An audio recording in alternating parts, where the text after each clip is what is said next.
अरहतो सम्मा सम्बुद्धस् नमो तस्य भगवतो अरहतो सम्मा सम्बुद्धस् नमो तस्य भगवतो अरहतो सम्मा सम्बुद्धस् बुद्धं शरणं गच्छामि धम्मं शरणं गच्छामि संघं शरणं गच्छामि द्वितीयंपि बुद्धं शरणं गच्छामि द्वितीयंपि धम्मं शरणं गच्छामि द्वितीयंपि संघं शरणं गच्छामि तृतीयंपि बुद्धं शरणं गच्छामि तृतीयंपि धम्मं शरणं गच्छामि तृतीयंपि संघं शरणं गच्छामि पाणातिपाता वीरमणि शिखापदं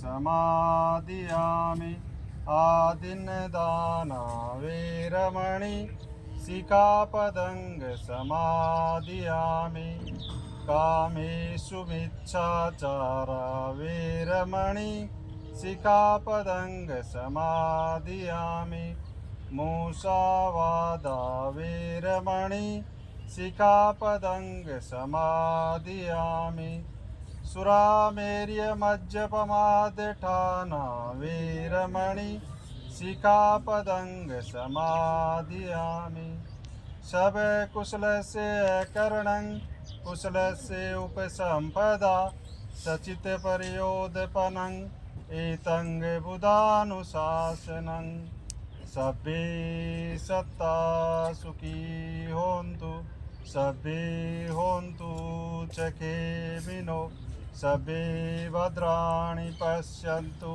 मा किंचिदुःखमागमा। दुनिया के सभी प्राणी सुखी हो, सभी का कल्याण हो, सभी को कल्याण का मार्ग मिले, किसी को कोई दुख ना हो। नमो बुद्धाय। जय भीम, जय संविधान।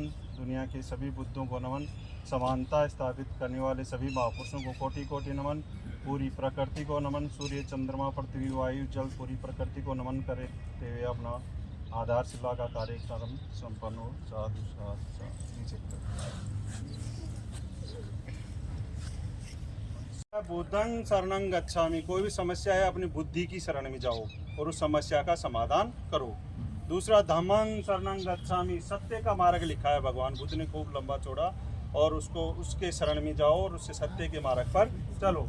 संघं शरणं गच्छामि। अन्याय के खिलाफ जो लड़ाई लड़नी है वो एक जगह रह करके इकट्ठे होकर के उस अन्याय के खिलाफ लड़ाई लड़ो। संघ में रहो, एक जगह रहो। ये 3 बातें मैंने बोली। 5 शील बोले हैं, ये पाली भाषा में देव। 5 शील बोला। पहला, पाणातिपाता वेरमणि शिखापदं समादियामि। मैं प्राणी मात्र की हिंसा नहीं करूंगा, अर्थात बिना कारण किसी को सताऊंगा नहीं। दूसरा, आदिन दाना वेरमणि शिखापदं समादियामि। बिना दी हुई चीज नहीं लूंगा, चोरी नहीं करूंगा अर्थात। तीसरा है, कामेषु मिच्छाचारा वेरमणि शिखापदं समादियामि। मतलब व्यभिचार नहीं करूंगा, चरित्रवान बनूंगा, किसी की बहन बेटी को गाली गलौज नहीं दूंगा। अगला था, मूषावादा वेरमणि शिखापदं समादियामि। झूठ नहीं बोलूंगा। 5वां था, सुरामेर्य मज्जपमाद ठाना वेरमणि शिखापदं समादियामि। किसी भी प्रकार का नशा नहीं करूंगा, कच्ची पक्की शराब, गुटखा, मैं किसी प्रकार।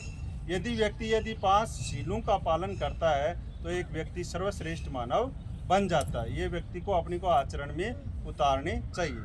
फिर कहा है, सब अकुशल से अकरणं कुशल से उपसंपदा। सब अकुशल से, अकुशल काम का मतलब जिसको पाप कहते हैं। यदि अकुशल कार्य नहीं करूँगा, कुशल से उपसंपदा, अच्छा रहूँगा मैं। सचित परियोदपनं, चित्त, मन, अपना मन है, चित्त को निर्मल बनाना। किसी प्रकार की राग, द्वेष, ईर्ष्या ये मन में नहीं होनी चाहिए। मन एक प्रकार से शुद्ध होना चाहिए। यही बुद्ध का क्या है, अनुशासन है। इसी के बारे में मैंने बताया। फिर मंगल कामना आपने की।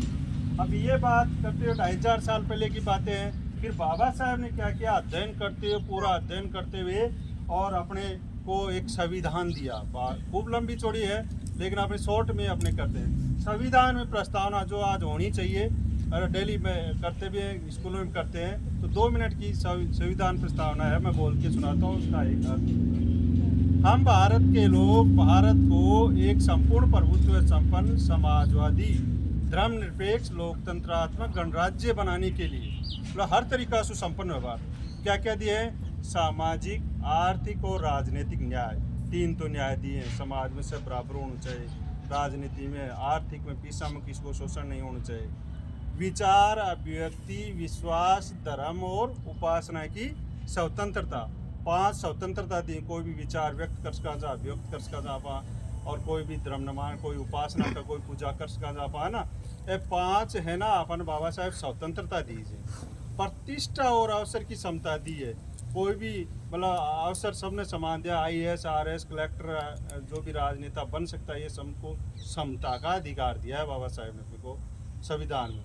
फिर राष्ट्र की एकता और अखंडता सुनिश्चित करने वाली बंधुता। अपना राष्ट्र देश एक भी रहना चाहिए, इनको द्वेषता, ईर्ष्या नहीं होनी चाहिए, बंधुता का भाईचारो होना चाहिए। अब बात संविधान 26 नवंबर 4 चीज़ा, न्याय, समता, स्वतंत्रता और बंधुता, 4 चीज दी 26 नवंबर 1949 ने भारत को संविधान तैयार हुई, और 26 जनवरी 1950 में। तो कहने का, इसका बोलने का मेरा अर्थ यही था कि ये 4 चीज़ें अपने को न्याय नहीं मिला है, समता, स्वतंत्रता, बंधुता नहीं मिली है अभी तक। इसका मिलने का एक ही तरीका है, बाबा साहब ने जो किताबें लिखी हैं उनको अपनी पीढ़ी को पढ़वानी है, और उनको पढ़ करके उनसे अपनी उस सारी चीज़ें अपनी प्राप्त कर सकते हैं। ये काम अपने को करना है। साधु साधु साधु, आपने आप मेरी बात को सुना, धन्यवाद आपसे। और अब अपना आगे का कार्यक्रम करते हुए